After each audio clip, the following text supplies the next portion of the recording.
Göz ağaca bənzər. Vətəndə olan varsa o da vətəndir.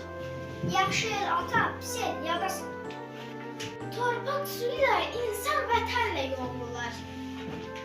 Yad diyarda qürbət olar, öz elində dövlət olar. Vətən sevgisi candan irəlidir. El obağı saxlayan elli oğul olar. Vətən sevmək imandandır.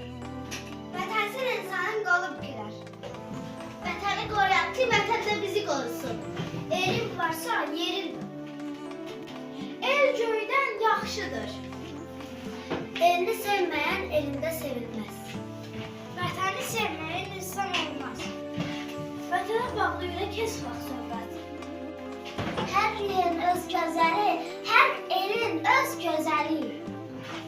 Vətən daşını sən çək, o da səni çəkər.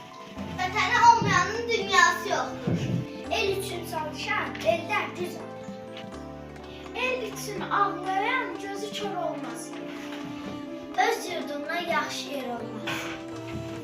Elin qədrini eldən gedəndə bilərsən.